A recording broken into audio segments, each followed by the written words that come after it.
framed and stuff. You are framed. Sweet, I have it framed. Beautiful. How do we look? Are we charming? You look gorgeous. Gorgeous, Both I of like you. it. We are supermodels. Hey, this is Groovy from Colorado Music Buzz and Hollywood Music TV, and I'm here with Pat from Anti-Flag here at the Denver Warp Tour. Denver, Colorado. How's it going, man? It's great. It's a little warm, but Denver is a good day. It's a good day in Denver to rock the kids. Nice, nice. How's the tour been going for you guys? We just jumped on a couple days ago, and but it's been great. Warp Tour is a long and grueling tour, so if you only do the last couple of weeks, it's a good time. Yeah. Just sort of get the glory in. Yeah, exactly. That's how we roll. We just come in, steal the glory, and go away. For sure. Everybody else is like, oh, I hate my life. I'm like, woohoo, rock the kids. Yeah. You're like the hand solo. Exactly, exactly. Come in and steal the shit at the end. Yeah, that's awesome. That's how we roll. What are you guys doing after Warp? After Warp, we have a couple festivals, short Canadian East Coast run, then some European dates, and then we're going to start working on a new record at the when it starts getting too cold to want to be out playing rock shows. When do you think that record might come out? We're ideally in the late spring, early summer next year. Very cool.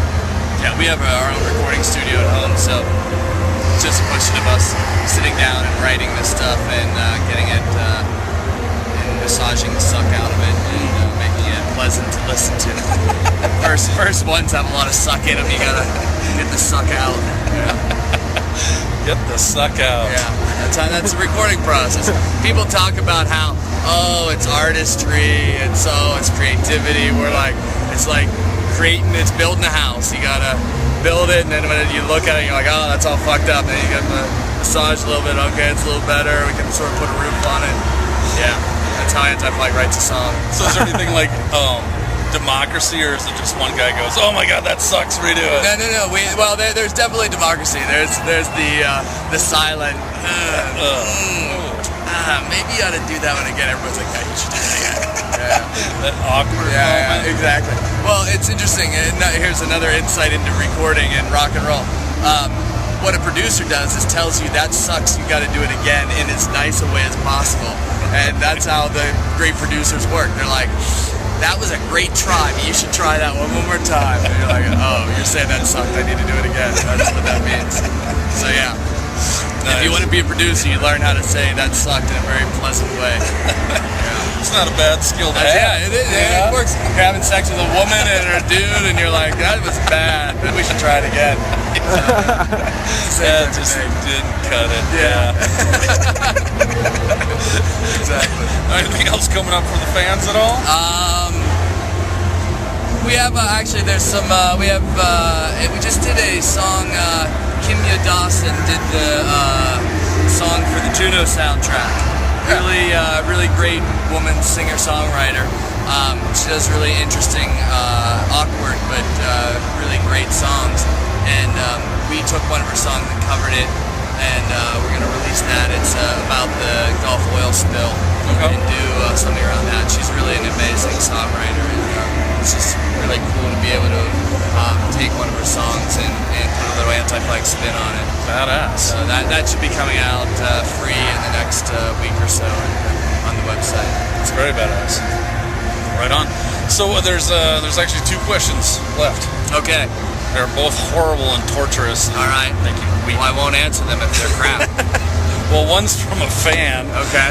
The question is, are you having a good hair day or a bad hair day? I don't know. Yeah, okay, so here's the interesting thing. You can look at my hair. I bleached it before we left for tour. And then there's a woman in San Diego who's going to cut it for me. And I cut it myself a little bit, so I cut my own hair usually. Right. So I fuck it all up. And I was like, I don't want to cut it too short because I want to have her have something to cut so she can make it better. Right. So I'm sort of in a bad hair day, but I've been in a bad hair day for about a week because I'm waiting for this woman to cut my hair in San Diego. And not because she is an amazing hair stylist, just because... She's calling right now. Yeah, she's calling me right now. Just because she'll do it for free. So that's more the thing. It's not that I'm worried about how great my hair looks. I'm just like, oh, she'll do it for free. I'll just let her do it. So Nothing like going to San Diego for a free haircut. Exactly. We're going all the way to San Diego. We could probably find you a free one in Denver. I agree. It makes absolutely no sense, but that's the thought process. I'm like, I can look stupid for the next 4 or 5 days because I'm gonna get a real haircut in San Diego. Let me Twitter her right now. Yeah, exactly. Matt from Anti-Flag needs a haircut. Exactly. She's a lovely woman, though. I know. She's very nice. Okay, the next one is just it's horrible. It's just painful. Okay. It's the survey question. What is the most embarrassing song you're willing to admit on camera? And when it comes on, you basically dance on in your underwear. Like it's not one of our songs. No. It's somebody else's song. It's embarrassing. You know, I have a couple of them. Graceland by Paul Simon is a jam that I've been known to actually turn up when I hear on the radio. The rest of the band always would make fun of me for I was always a Pink Floyd fan, and some people were like, oh, that's the coolest thing in the world, and other people were like, you are so lame.